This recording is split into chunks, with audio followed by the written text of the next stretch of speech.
ओम शांति। आज मीठे बाबा की महावाक्य सुनेंगे। साकार मुरली 1/12/2022 की। तो आज बाबा हमें समझा रहे हैं। बाबा कहते हैं, बच्चे जितना जितना इस ज्ञान और योग के मार्ग पे आप आगे बढ़ते जाएंगे, पहलवान बनते जाएंगे, उतने ही माया के तूफान भी आएंगे। इसलिए बाबा ने कहा, उन तूफानों में ना मुंझना है, ना घबराना है, बल्कि बाबा की याद से उसे पार करते जाना है।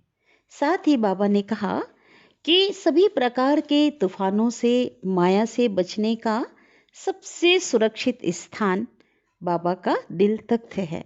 बाबा ने हम बच्चों को बैठने के लिए संगम युग में दिल तख्त दिया है। तो जब दिल तख्त में बैठेंगे तभी बेफिक्र बादशाह बन सकते हैं। बाबा ने कहा, सभी आत्माओं को बाबा का परिचय देना है। गीता के भगवान कौन है उसको सिद्ध करना है। बाबा ने कहा, राजयोग तो पिता ने सिखलाया और नाम बच्चे का डाल दिया है। तो कहीं भी आप बच्चों को जाकर गुप्त रीति में जाकर के सेवा करनी है। साथ ही साथ बाबा ने कहा कि आप बच्चों का जो स्वरूप है ना, शीतल स्वरूप के साथ साथ बैलेंस रखना है, शक्ति स्वरूप भी बन करके रहना है। तो विकर्मों से बचने के लिए श्रीमत को आधार बनाकर चलना है और एक बाबा की याद में हर समय रहना है। तो अभी हम सुनते हैं विस्तार से आज के महावाक्य को। आज की मुरली का सार। मीठे बाबा कहते हैं, मीठे बच्चे, योगेश्वर बाप आए हैं तुम्हें राज योग सिखलाने। इस योग से ही तुम विकर्मा जीत बन भविष्य में विश्व महाराजा महारानी बनते हो। प्रश्न है, विकर्मों से बचने के लिए कौन सी प्रतिज्ञा याद रखो। बाबा ने हमें याद दिलाया है ना। पाप कर्मों से बचने के लिए कौन सी प्रतिज्ञा याद रखनी है। उत्तर है, मेरा तो एक शिव बाबा, दूसरा ना कोई। एक बाप से सच्चा रूहानी लौ रखना है।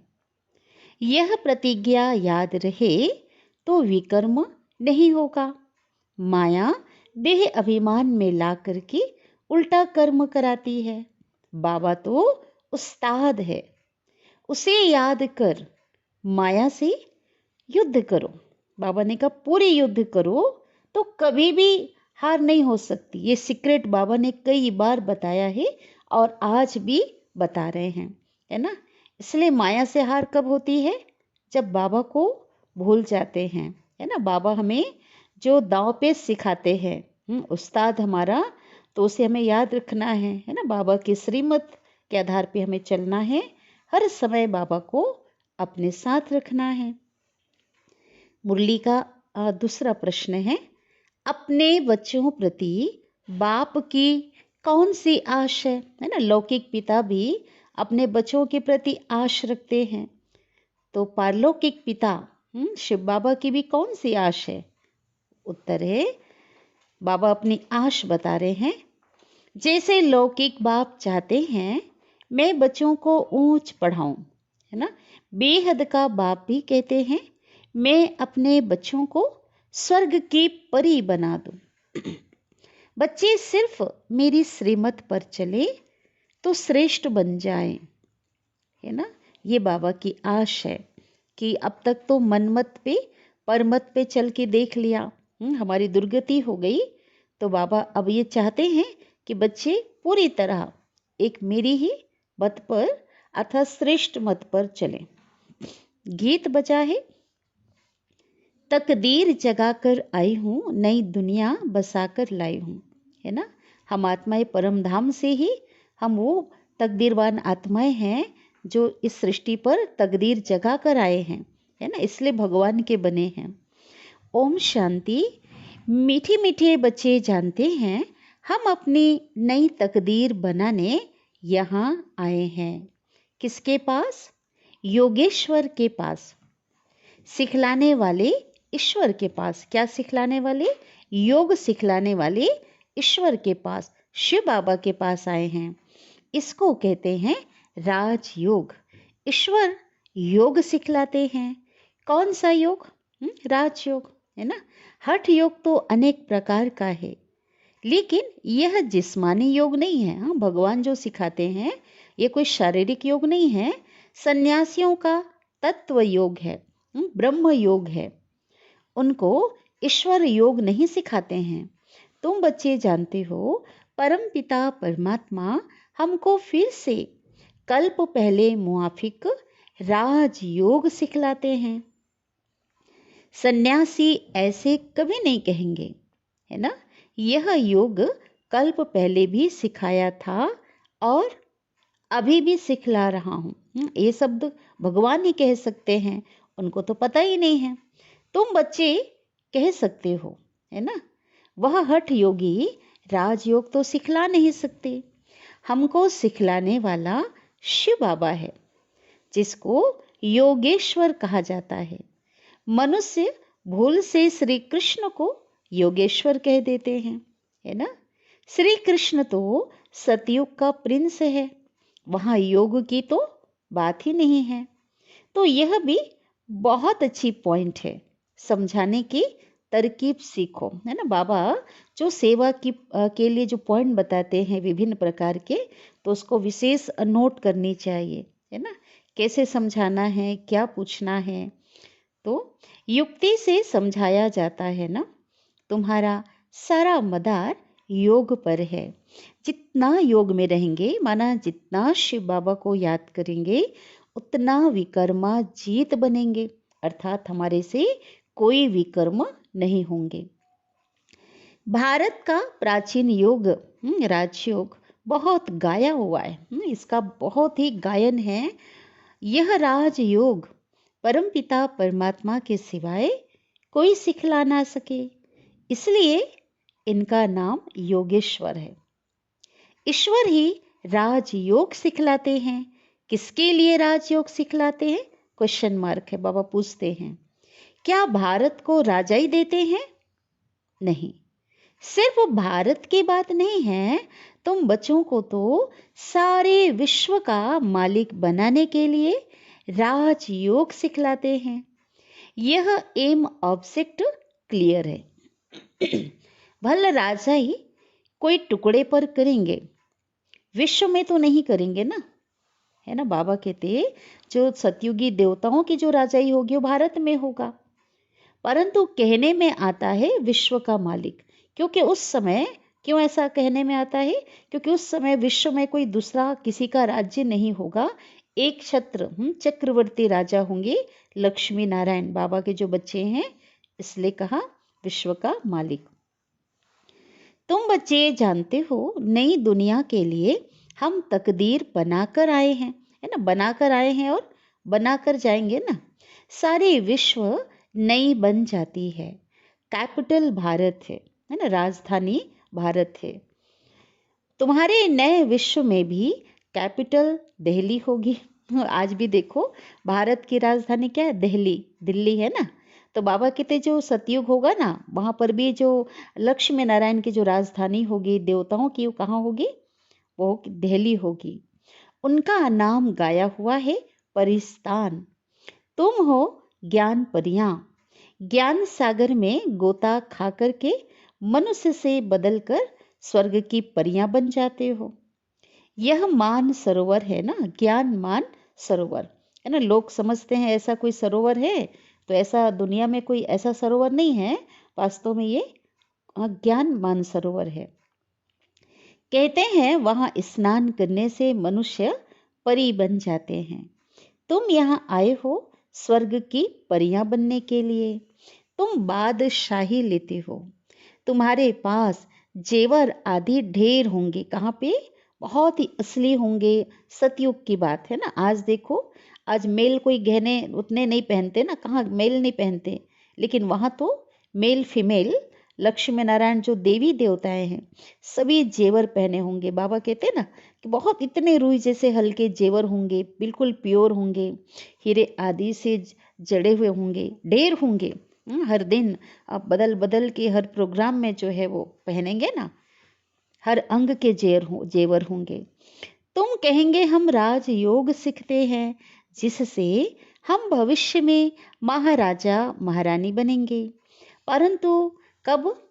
अगर श्रीमत पर अच्छी रीति चलेंगे तो। ऐसे मत समझना कि प्रजा में जाने वाले को परी कहेंगे। बाबा कहते नहीं, इस धोखे में नहीं रहना। श्रीमत पर दैवी गुण धारण करने हैं। लौकिक बाप का अपने बच्चों में मोह होता है, तो कहते हैं बच्चों को ऊंच पढ़ाऊं। तो यह बाप भी कहते हैं, हाँ शिव बाबा भी कहते हैं, इन्हों को एकदम स्वर्ग की परी बना दूं। माना बाबा हमें ऊंचे पद पे आसीन करना चाहते हैं। श्रीमत पर जितना चलेंगे उतना श्रेष्ठ बनेंगे। हाँ, तो श्रीमत सुबह उठने से लेकर रात्रि सोने तक बाबा की श्रीमत मिली है ना, कोई भी तकलीफ नहीं है इसमें। साहूकारों को सुनने की फुर्सत नहीं मिलती। वो तो अपने धन कमाने में विनाशी धन के नशे में है। जितना उनके पास है उतना ही और लालच होती कमाने की, है ना, फुर्सत ही नहीं है। सिर्फ गरीबों को फुर्सत मिलती है। तुम्हारी जितनी फुर्सत तो किसको है ही नहीं। जिनको लफड़े ज़्यादा हैं उनका योग लग नहीं सकता, है ना। कारोबारों में उनके कारोबार बिजनेस जो भी होगा, है ना, उसमें क्या होगा, उसमें बुद्धि फंसी होती है, उसका योग लगेगा ही नहीं। बैठेंगे तो भी बार बार बुद्धि चली जाएगी। इसलिए बाबा कहते हैं आप बच्चों के पास बहुत फुर्सत है। आज बाबा बच्ची से पूछ रहा था कि तुम जानती हो हम किसके रथ की सेवा कर रहे हैं? ब्रह्मा बाबा की बात आ रही है। भगवान का रथ भागीरथी, भाग्यशाली रथ, है ना। तो जो बच्चे सेवा में होंगे बाबा की, उनको भी बाबा नशा चढ़ा रहे हैं। घोड़े की संभाल करने वाला समझेगा हम फलाने साहेब के घोड़े की संभाल कर रहे हैं। तुम भी जानते हो यह किसका रथ है? ब्रह्मा किसका रथ है? स्वयं भगवान का रथ है, शिव बाबा का रथ है। अगर शिव बाबा को याद कर तुम इस रथ की सेवा करो तो तुम बहुतों से अच्छा पद पा सकती हो। देखो बाबा की सेवा में जो बाबा की बच्ची जो बहनें उस समय थी, बाबा ने इतना नशा चढ़ा दिया उनको। यह हुआ रथ, है ना। रथ की सेवा करते हुए बाबा कहते याद तो शिव बाबा को करना है।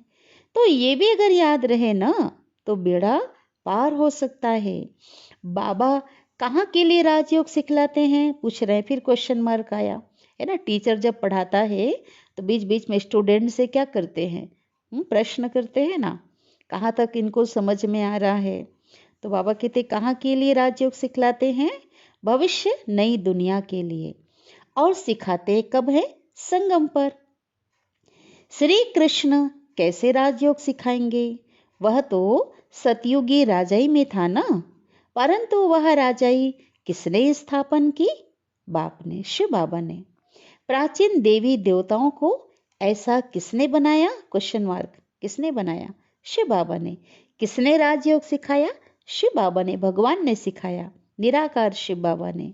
वह तो श्री कृष्ण का नाम लेते हैं। बाबा कहते हैं मैं तुम बच्चों को अभी सिखला रहा हूँ। तुम तकदीर जगा कर आए हो भविष्य नई दुनिया में ऊंच पद पाने के लिए।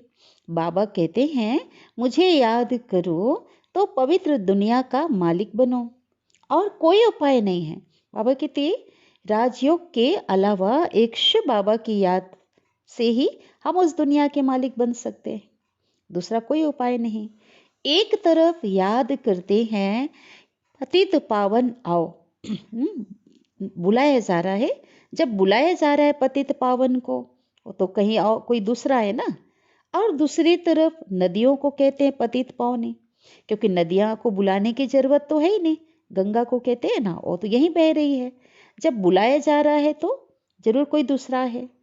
तो कितनी बड़ी भूल है, कितनी भूल है।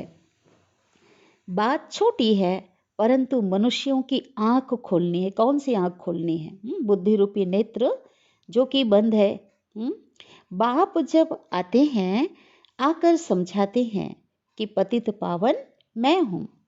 मैं ही तुमको ज्ञान स्नान कराए पावन बनाता हूँ। यह पतित दुनिया है। सन्यासी अनेक प्रकार के योग सिखलाते हैं, परंतु राजयोग तो एक ही सिखलाने वाला मैं ही हूँ। परमपिता परमात्मा को ही पतित पावन कहते हैं। उनको कितना याद करना चाहिए, कितना याद करना चाहिए, बहुत याद करना चाहिए, दिन रात याद करना चाहिए, श्वासों श्वास याद करना चाहिए। फिर मैनर्स भी अच्छे चाहिए, है ना, अपना आचरण जो चरित्र भी अच्छा चाहिए। हम 16 कला संपूर्ण बनते हैं। खान पान शुद्ध होना चाहिए। भाई देवता बन रहे हैं तो कितनी शुद्धि चाहिए। कोई झट धारण करते हैं, गाया हुआ है सेकंड में जीवन मुक्ति। अब जनक के लिए कहते हैं ना, सेकंड में जीवन मुक्ति मिली, तो बाबा कहते एक जनक थोड़ी होगा। मिसाल उदाहरण एक का दिया जाता है, लेकिन वो तो अनेकों को मिला ना जीवन मुक्ति, तो सारे दैवी कुल के आत्माओं को मिला। अब द्रौपदी की बात होती है, कही जाती है ना, दुशासन ने एक द्रौपदी का चिरहरण किया, तो द्रौपदी एक थोड़ी होगी। भगवान तो सबकी लाज रखते हैं। स्त्री और पुरुष दोनों को पतित होने से बचाते हैं, है ना, पवित्रता की धारणा कराते हैं, है ना, काम विकार से मुक्त करते हैं ना, पवित्र बनाते हैं, तो सबकी लाज रखते हैं। गीता में श्री कृष्ण का नाम लिख दिया। इस समय तुम बच्चे जो कुछ भी करते हो भक्ति में यादगार बनता है। अगर ध्यान से एक एक चीजों को हम देखें, सारा यादगार इसी समय का है, संगम युग का है। शिव बाबा का कितना बड़ा मंदिर है। जो सर्विस करते हैं उनका नामाचार निकलता है।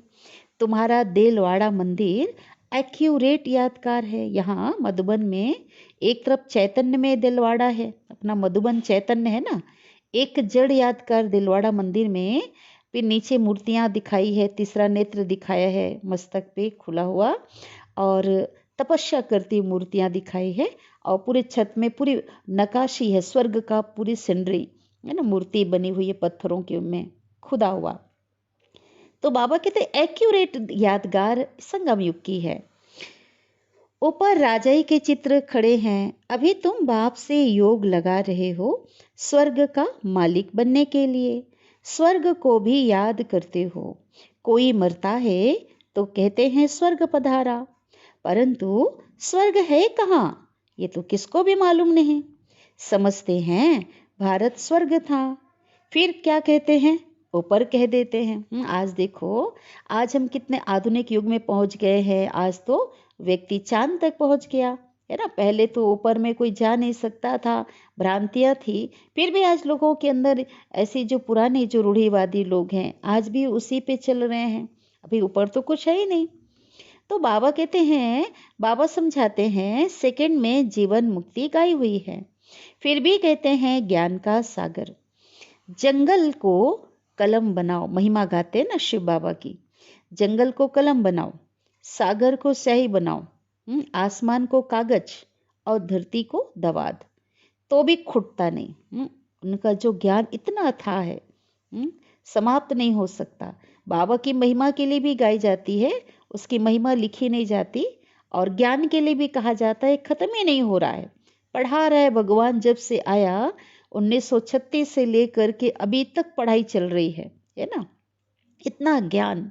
तो बाबा कहते हैं पिछाड़ी तक चलेगा तो मेहनत की जाती है ना। सेकंड के बाद भी ठीक है, बाप को जाना तो बाप का वर्षा है जीवन मुक्ति। साथ साथ यह समझाया जाता है तो चक्र कैसे फिरता है, धर्म कैसे स्थापन होते हैं।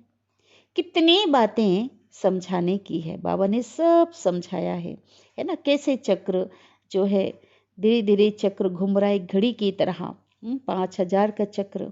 कैसे धर्म पिता द्वापर युग में आते हैं, है ना, ऊपर से परम धाम से, और पवित्रता के आधार से आत्मिक बल के आधार से धर्म स्थापन करते हैं। ये सभी बातें बाबा ने हम बच्चों को बहुत अच्छे से समझाया है। साथ में बाबा को याद करो, वर्षे को भी याद करो। तुम याद करते हो, निश्चय भी करते हो, कि हम विश्व की बादशाही ले रहे हैं, फिर क्यों भूल जाते हो? बाबा कहते हैं जितना मुझे याद करेंगे उतने विकर्म विनाश होंगे। इसमें टाइम लगता है, जब तक कर्म अतीत अवस्था हो जाए, अंत में होगी ना, सभी प्रकार के बंधनों से क्या हो जाएंगे, मुक्त हो जाएंगे। कर्म का कोई बंधन नहीं होगा, कर्म करते हुए भी क्या होंगे, बंधन नहीं होंगे। तो ये जो संपूर्ण अवस्था बाबा कहते जब तक आए, अभी टाइम लगता है।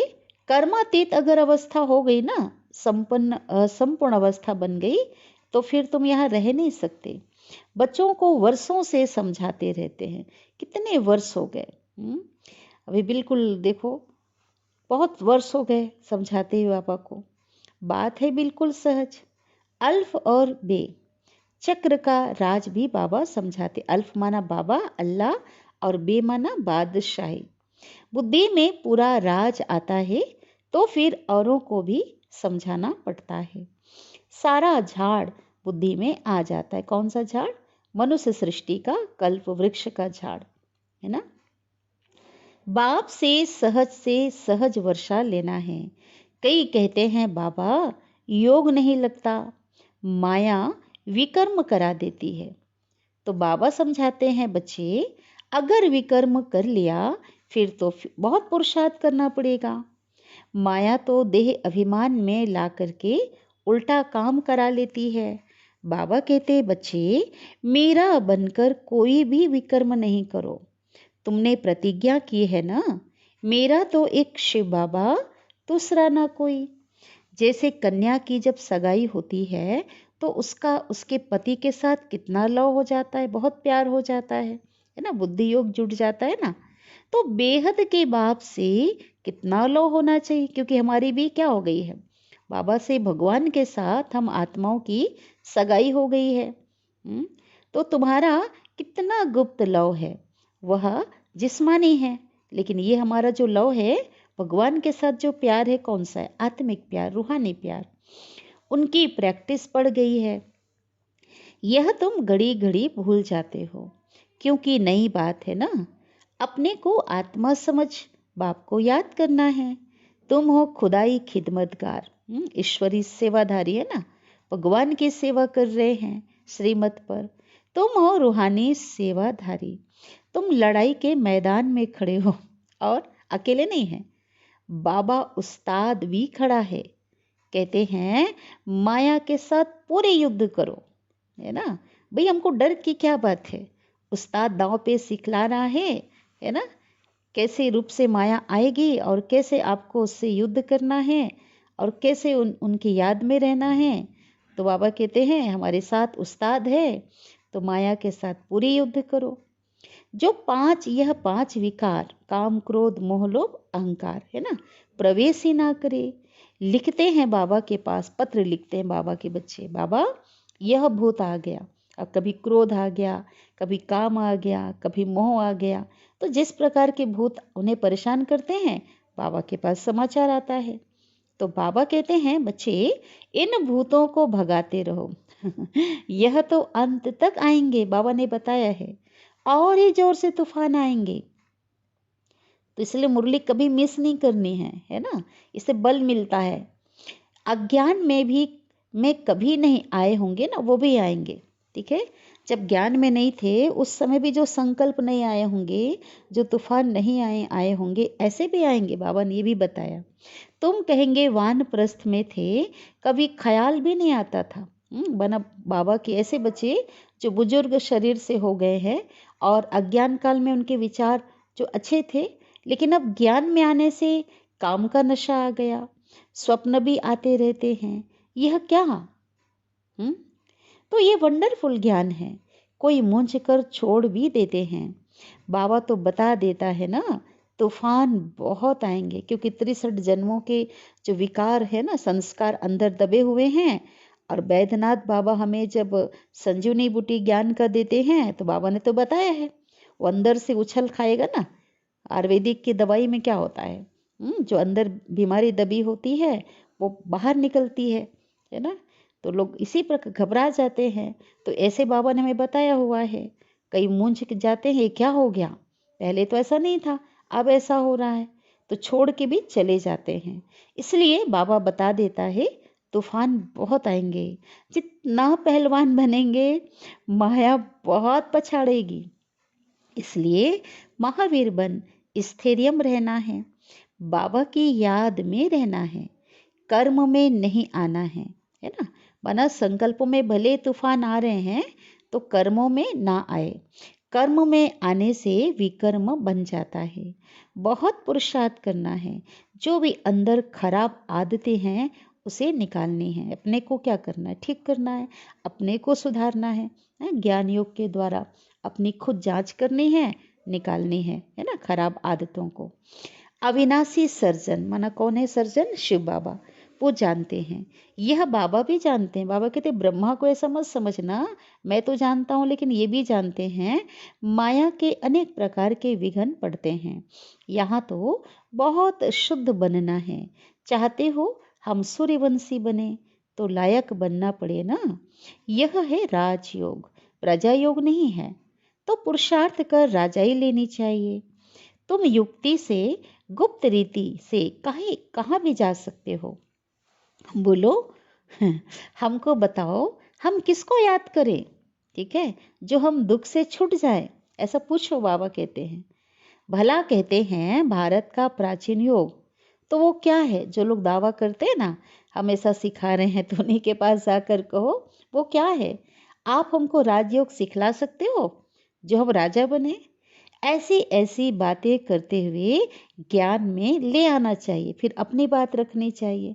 बाबा कहते तुम ऐसी पहलवानी दिखाओ जो एक ही बात से उनकी बुद्धि ढीली हो जाए, है ना, उनके पास कोई प्रश्न ही ना हो और आपकी बातों को क्या करे, वो स्वीकार करें, मानने को क्या हो जाए, मजबूर हो जाए। तो बाबा कहते युक्ति वाले चाहिए। तब बाबा पूछते हैं बच्चे इतने सर्विसेबल बने हो, बहुत संभाल रखनी पड़ती है। दुनिया इस समय बहुत गंदी है। यह भी एक कहानी है ना, द्रौपदी के पिछाड़ी कीचक लगे, राक्षस असुरों की बात है ये। इसलिए बाबा कहते हैं बहुत खबरदार रहना। मूल बात है राजयोग की। किसको भी यह समझाओ कि राजयोग सिखलाया बाप ने और नाम डाल दिया किसका, बच्चे का। दूसरी यह बात सिद्ध करो कि गीता का भगवान शिव है, जिससे स्वर्ग का वर्षा मिलता है। तो बाबा कहते समझाने की युक्ति चाहिए। तुम्हारी सर्विस है रूहानी, वह सोशल सर्विस भी जिस्मानी करते हैं ना। दुनिया में जो समाज सेवी होते हैं ना, वो जिस्मानी सेवा करते, वह है जिस्मानी सोसाइटी। लेकिन यह है रूहानी सोसाइटी। रूह को इंजेक्शन लगता है। कौन सा इंजेक्शन, ज्ञान का। तब कहते हैं ना ज्ञान अंजन सदगुरु दिया, अज्ञान अंधेर विनाश। जब आत्मा की ज्योति बुझी हुई है, अब आत्मा की ज्योत बुझी हुई है। मनुष्य जब मरते हैं तो क्या करते हैं, दिया जलाते हैं ना। और जो डेड बॉडी रखी होती है उसके आगे दिया जलाकर रखते हैं। क्यों रखते हैं, समझते हैं आत्मा अंधेरे में जाएगी, है ना, तो दिया से क्या होगा, उनको उजाला, वो भटकेगी नहीं, है ना। दिया नहीं रखेंगे तो आत्मा भटक जाएगी, इसलिए लोग दिया रखते हैं। बरोबर बेहद का अंधियारा है ना। आधा कल्प घृत नहीं पड़ा है। द्वापर कलयुग घी तो समाप्त हो गया। जो घी बाबा ने ज्ञान का डाला था, है ना, सतयुग त्रेता में क्या हो गया, द्वापर तक तो खत्म हो गया। आत्मा की ज्योति बुझ गई है। अब ज्ञान का घित पड़ने से रोशनी हो जाती है। अब बाप बच्चों को कहते हैं बच्चे माँ में कम याद करो, है ना, माना एक मुझे याद करो, मेरे सिवाय और किसी को याद नहीं करो। ये बाबा कहते हैं। यह श्री कृष्ण तो नहीं कह सकते, है ना, ये भगवान निराकार कृष्ण है ना, शिव बाबा ये कहते हैं। हम आत्मा भाई भाई हैं, बाप से वर्षा ले रहे हैं। अच्छा, हम कितना समय याद में रहते हैं, ये भी चार्ट रखना अच्छा है ना। प्रैक्टिस करते करते फिर वह अवस्था पक्की हो जाएगी। चार्ट भी रखेंगे ना, हर चीज़ की क्या होती है, आदत होती है। याद करते रहेंगे, याद की भी प्रैक्टिस है। कोई हम अच्छा काम करते हैं, वो भी अवस्था पक्की हो जाएगी। तो ये युक्ति बहुत अच्छी है। सर्विस भी करते रहो, चार्ट भी रखो, फिर उन्नति को पाते रहेंगे। अच्छा, अब मीठे बाबा से हम याद प्यार ले लेते हैं, उसके बाद हम याद प्यार देंगे। बाबा की ओर से सभी स्वीकार करेंगे। मीठे मीठे सिकिलिधे बच्चों प्रति माता पिता बाप दादा का याद प्यार और गुड मॉर्निंग। रूहानी बाप के रूहानी बच्चों को नमस्ते। और हम देंगे अब, हम रूहानी बच्चों की रूहानी माता पिता बाप दादा को याद प्यार और गुड मॉर्निंग। शुक्रिया बाबा, शुक्रिया, आपका दिल से पद्मा पदम गुणा शुक्रिया। धारणा के लिए मुख्य सार है ना, पूरी मुरली ही धारणा की है, लेकिन विशेष खास पॉइंट है इसमें। पहली पॉइंट, कोई भी भूत अंदर प्रवेश ना हो, इसकी संभाल रखनी है ना। कैसे संभाल रखनी बाबा ने बताया, बाबा को याद रखना, उस्ताद को साथ रखना है ना। कभी भी माया के तूफानों में मुंझना नहीं है, छोड़ना नहीं बाबा का हाथ साथ। वो तो आएंगे, बाबा ने कहा है ना, महावीर बनकर स्थैर्य रहने की बात बाबा ने बताई है। और खराब आदतें निकाल देनी है ना। बाबा ने बताया ना कि हर कोई अपने अंदर के उन संस्कारों को, उन आदतों को जानते हैं ना, दूसरा नहीं जानेंगे। लेकिन अब तक ऐसे कौन से संस्कार हैं, रावण की कौन से प्रॉपर्टी हमने छिपा कर रखी है, तो वो जो आदतें हैं उसको स्वयं को पुरुषार्थ करके निकालना है। दूसरी पॉइंट है, याद का चार्ट रखना है, क्योंकि हमारी एक कमाई है ना, तो कितना हमने कमाई किया है, क्योंकि मुख्य तो याद ही है, इसलिए उसे नोट करना है, चेक करना है। कल जैसे बाबा ने कहा ना, हर दिन जो है हमारा पुरुषार्थ जो चार्ट में, कल भी चार्ट की बात बाबा ने कही कि आगे बढ़ना चाहिए है ना, कम नहीं होना चाहिए हमारी जो याद है। साथ साथ रूहानी सेवाधारी बन रूहों को, आत्माओं को ज्ञान का इंजेक्शन लगाना है। सदगुरु बाबा हमें वरदान दे रहे हैं, इस वरदान को सारा दिन यूज़ करना है। जब हम कोई वरदान को यूज़ कर लेते हैं ना, तो वरदान अपना हो जाता है। केवल हम सुन करके डायरी में नोट कर लिया, रिपीट कर लिया, तो वरदान लिया ही नहीं। उस वरदान को जब अमल करते हैं ना, यूज़ करते हैं, तब वो वरदान अपना हो जाता है। तो कोई भी कार्य करते सदा दिल तख्त नशीन रहने वाले बेफिक्र बादशाह भाव। देख लो, बाबा ने कहा हमें कौन सा वरदान दिया, बेफिक्र बादशाह। और कब रहेंगे, जब दिल तख्त नशीन रहेंगे। भगवान ने बैठने के लिए जो दिल तख्त दिया है, उस पे हम बैठे रहेंगे मन बुद्धि से। विस्तार है, जो सदा बाप दादा के दिल तख्त नशीन रहते हैं, वे बेफिक्र बादशाह बन जाते हैं। क्योंकि इस तख्त की विशेषता है कि जो तख्त नशीन होगा, वह सब बातों में बेफिक्र होगा। जैसे आजकल भी कोई कोई स्थान को विशेष कोई ना कोई नवीनता, विशेषता मिली हुई है ना, तो दिल तख्त की भी विशेषता है कि यहाँ फिक्र आ ही नहीं सकता। तो यह दिल तख्त को वरदान मिला हुआ है। देखो, वरदान में वरदान, वरदान तो दिया, लेकिन दिल तख्त को भी वरदान मिला हुआ है कि कोई फिक्र आ नहीं सकता। इसलिए कोई भी कार्य करते सदा दिल तख्त नशीन रहो, भगवान की याद में रहो, उनके दिल रूपी आसन पर बैठे रहो। स्लोगन है, नंबर आगे लेना है तो स्नेह और सहयोग के साथ शक्ति रूप धारण करो। बाबा ने कई बार, अव्यक्त बाप दादा ने इसको बहुत क्लियर किया है ना। कहीं कहीं अधिक स्नेह भी क्या होता है, नुकसान कारक हो जाता है। लेकिन स्नेही तो बनना है, सहयोगी बनना है, लेकिन साथ ही साथ बैलेंस रखना है। स्नेह के साथ कौन सा रूप लेना है, शक्ति रूप का बैलेंस है ना, दोनों रूप का। कभी स्नेही और शक्ति स्वरूप रूप धारण करना है, तभी हम नंबर 1 जा सकते हैं। अच्छा, बहुत बहुत मीठी प्यारी बाबा की वाणी थी। अच्छा, ओम शांति।